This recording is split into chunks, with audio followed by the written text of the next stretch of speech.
Hi guys, আসসালামু আলাইকুম। আসলে হঠাৎ আজকে রেডি কলের মাঠে চলে আসছি একটা ভিডিও বানাতে।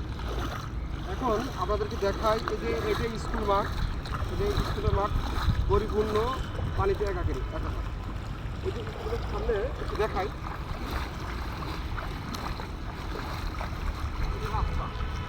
রাস্তাটা পানির মধ্যে। এই সাইডে একটা রাস্তা,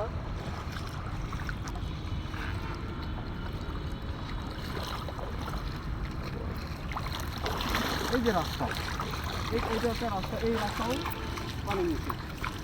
আপনাদেরকে একটু দেখাই, আমি অর্থাৎ মিডল পয়েন্টে একটু দাঁড়াই। এই যে একটু দেখেন, এইটা একটা রাস্তা, এইটাও পানির নিচে। তারপরে এই যে এই সাইডে একটা রাস্তা, এইটাও পানির নিচে। আবার এই যে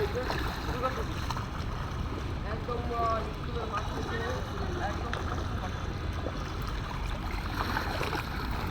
স্কুলের মাঠ থেকে অর্থাৎ পশ্চিম দিকে, অর্থাৎ বিশ্ব রোডে ওঠার জন্য বাচ্চারা যে রোডে মেন রোডে ওঠে, এটি সেই রাস্তা। এই রাস্তাটা পরিপূর্ণ একদম পানিতে একাকৃত হয়ে গেছে।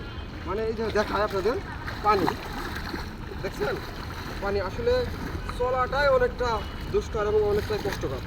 এই পানি আসলে কি বলবো, অবশ্যই ওই পানির কারণে অর্থাৎ স্কুল যে প্রতিষ্ঠান যে ম্যানেজিং কমিটি আছে, অবশ্যই তাদেরকে ধন্যবাদ জানাবো। এই পানির কারণে অর্থাৎ 7 দিন নাকি বন্ধ দিয়ে দিয়েছে স্কুল। দেখ, ছাত্রছাত্রীর ভালো দিক বিবেচনা করে এই প্রতিষ্ঠানটা বন্ধ দিয়েছে।